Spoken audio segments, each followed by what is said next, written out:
მოგესალმებით. მინდა დღევანდელი ლაივ ეთერი ჩავწერო ახალი ინფორმაციით.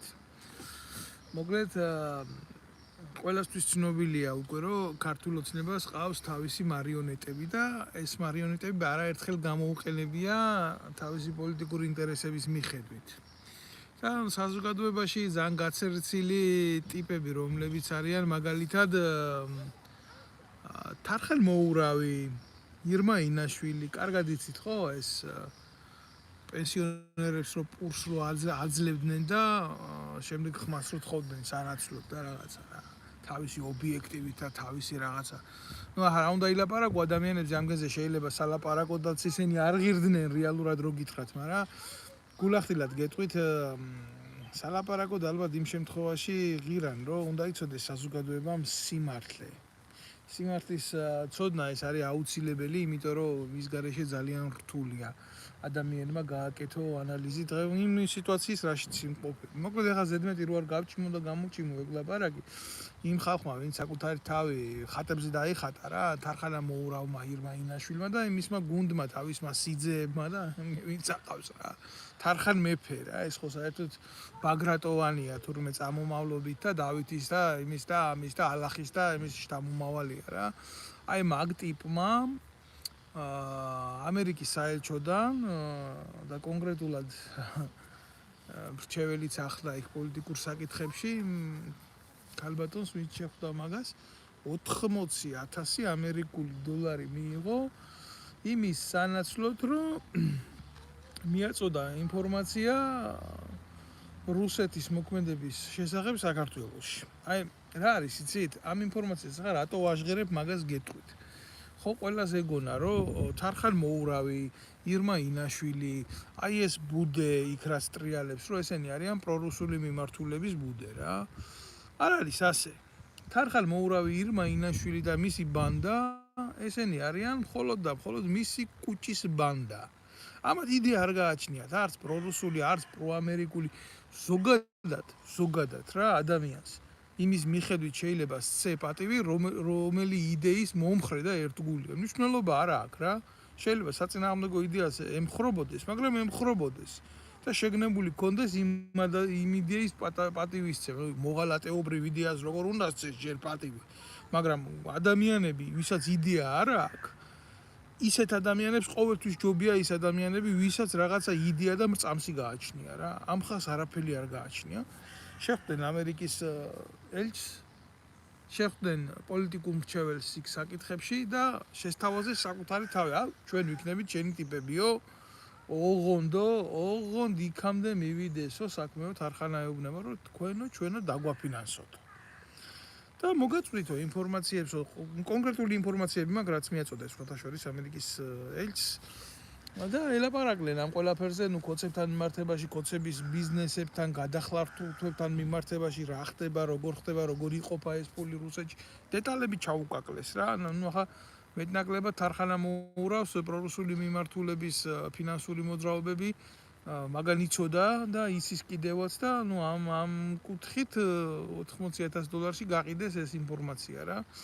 ამერიკელებმა წარდგნენ და ახლა პირდაპირ ხელზე ხო არ მიცემდნენ ამ ფულს რა, იმ ბიუროს თავისი პრინციპები აქვს, საერთოდ ეგრეთ წოდებული დაფინანსების იქნება ეს არასამთავრობო ორგანიზაციები, პარტიები თუ ასე შემდეგ რა. ის არ ცვლის თავის წლიურ აპრობირებულ მეთოდს, რომელიც კარგად აქვს გამოწვეული და ჩარიცხეს არხალას ბიუჯეტში ფული 80,000 ამერიკული მწვანე დოლარი თითქოს ობიექტივს უნდა განვითარება. თითქოს ახლა ობიექტივი რა წარმონაქმნია, ნუ რავი ნუ შემედავება მაგას. ამ ტელევიზიასთან მქონდა გარკვეული ურთიერთობა, იმიტომ რომ ნუ სხვა გზა არ იყო მაშინ, აი რეალურად, როდესაც 2016 წლის მერე მე ვამხელდი კრიმინალურ რეჟიმს ხიდაშელს გარიგებულს ბიძინა ივანიშვილთან და თავდაცვის სამინისტროში მიმდინარე უბედურებას, ხო? აი იყო ის მოცემულობა და ის მზაობა იყო, ჩემოკარგებო, რომ მთავარია ინფორმაცია გავრცელებული იყო რა. მაშინაც ამგენმა დაიწყეს ტრაკის თამაში, ჯერ გააშუქეს რამოდენიმე საკითხი დამისვეს მაგათ ეთერში სუსის ოფიციალური ბოზი, ვიღაცა ვითომ ადვოკატი ალექსანდრე კობაიძე